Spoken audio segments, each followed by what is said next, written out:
मैंने कहा था ना, राजा राजा होता है क्योंकि राजा को खुद के शौक पूरा करने के लिए पॉलिटिक्स में आके करप्शन नहीं करना पड़ता है। उसके पास पहले से ही सब कुछ होता है।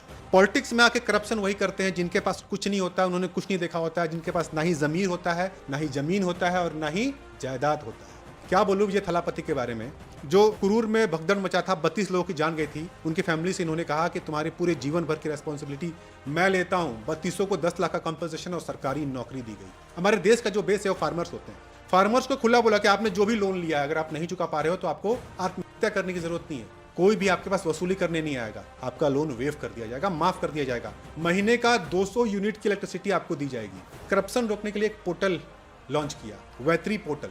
कोई भी सरकारी सर्विस है, आप जाइए वैत्री पोर्टल के थ्रू करिए। अगर कोई आपसे घूस मांगता है, आप मत दीजिए। जबरदस्ती मांगता है, काम में डिले करता है, तो उसे बोलिए थालापति आपका भाई है, आपका बेटा है, आपका दोस्त। जाइए उस वैत्री ऐप पे और वहां पे कंप्लेन रजिस्टर करिए। आपका कंप्लेन आप खुद वहीं पे ट्रैक कर सकते हो। एक एक्ट लॉन्च किया, राइट टू सर्विस एक्ट। अगर आपको बर्थ सर्टिफिकेट निकालना है, आपको राशन कार्ड निकालना है, वहां पे जाइए, रिक्वेस्ट करिए। हर चीज का टाइम लिमिट दिया गया है, 5 दिन, 6 दिन, 2 हफ्ता, 1 महीना। उससे ज्यादा डिले हुआ तो जो सरकारी अफसर उस पर काम कर रहा है उसके ऊपर फाइन लगाया जाएगा, उसको जवाबदारी देनी पड़ेगी। विमेन सेफ्टी के लिए 354 करोड़ का फंड अप्रूव किया। एक टीम बनाई है women safety force.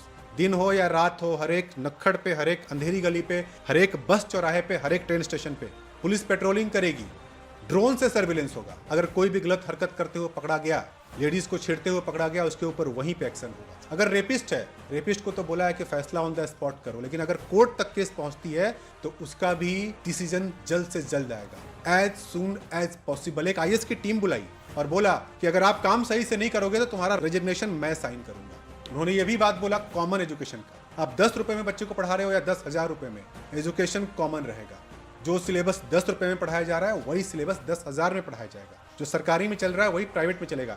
Education system में पैसा बीच में नहीं आएगा। नीट के एग्जाम्स में अगर आप 12th एग्जाम अच्छा देते हो, परसेंटेज अच्छा लाते हो, तो आप डायरेक्टली नीट में जाके एडमिशन ले सकते हो। आपको ये कोचिंग इंस्टीट्यूट में लाखों के पैसे नहीं देने, लाखों के रुपए नहीं देने। अगर कम मार्क्स आ गए तो जाओ नीट की तैयारी करो, 1 साल, अगले साल देना। भाई मुझे एक पिक्चर लग रहा है, जैसे मैं थालापति का पिक्चर देखता था ना, वो मुझे ये रियल में दिख रहा है। थालापति हीरो का काम कर रहे हैं। सैल्यूट है सर आपको, अप्रिसिएटेड।